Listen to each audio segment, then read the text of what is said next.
What if the greatest victory you could ever achieve isn't actually won through struggle, but through surrender?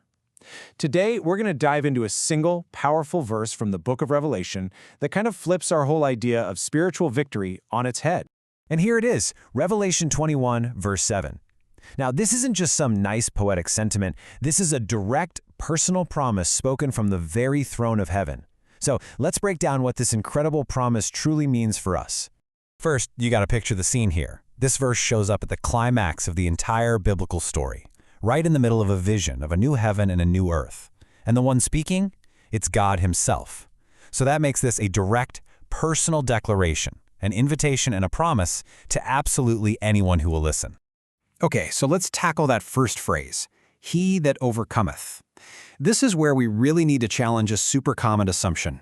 I think for a lot of us, that phrase just conjures up images of a long, exhausting fight, right? Of us gritting our teeth to try and win.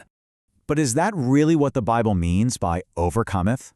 Is it really all about our endurance and our strength and us striving against everything life throws at us? So this is the core shift in our perspective. On one side, you have the common view. Overcoming is this long, hard journey. But the biblical view, it's completely different. It says overcoming is a single act of faith in Jesus' finished victory. It's a total shift from focusing on our performance to focusing on his. And you know what? The Apostle John actually gives us the definition directly. He flat out writes, "This is the victory that overcometh the world, even our faith." And then he asks this question he already knows the answer to.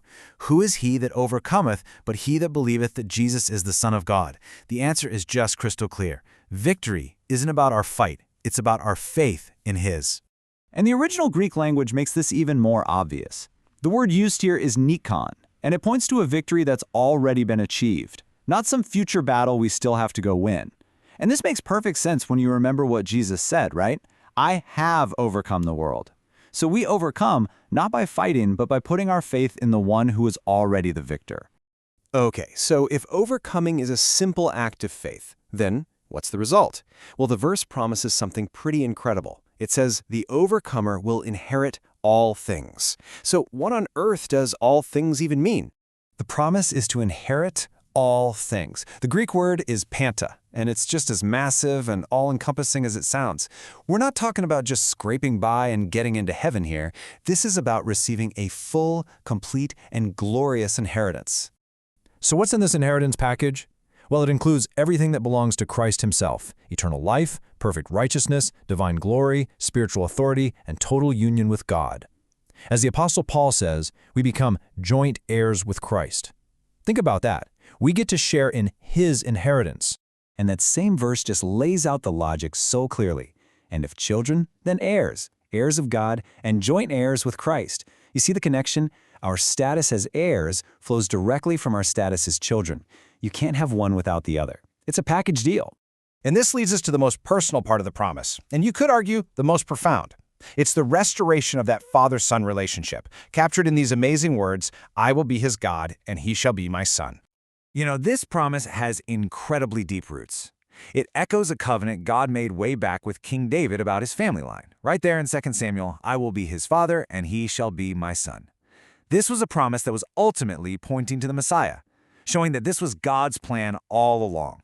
And then, centuries later in Revelation, that ancient promise just explodes into its ultimate fulfillment. It expands from a promise about one person, the Messiah, to a universal promise for every single person who is in the Messiah. I will be his God, and he shall be my son. Now, there's a theological term for this. It's called sonship or adoption, and it's a status that isn't ours by natural birth. It's a right that's given to those who receive Jesus and believe in his name. We are adopted into God's family, all by his grace, and all we have to do is receive it by faith. So, the big question is, how? How did all of this become possible? How can any of us become an overcomer, an heir, and a son? Well, the answer, the entire mechanism that unlocks this whole promise, is the cross. Jesus' final words from the cross, "It is finished," that wasn't a cry of defeat, not at all.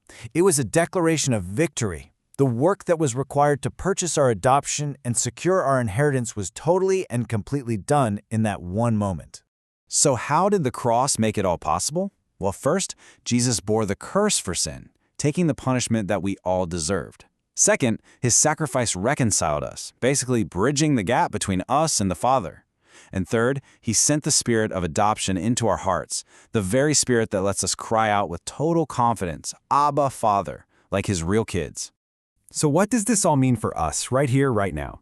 Well, this one verse isn't just a glimpse into the future. It is a powerful invitation into a completely new identity today. So let's just recap the core ideas.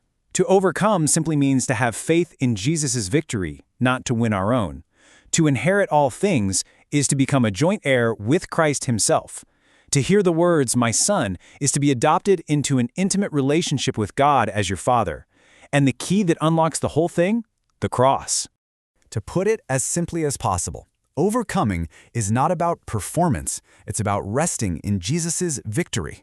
It's about stopping our own efforts to be good enough and just accepting the finished work of the one who already is. So let me just leave you with this to think about. If victory is a gift you receive by faith, not a prize you have to win through struggle, how might that change everything for you today?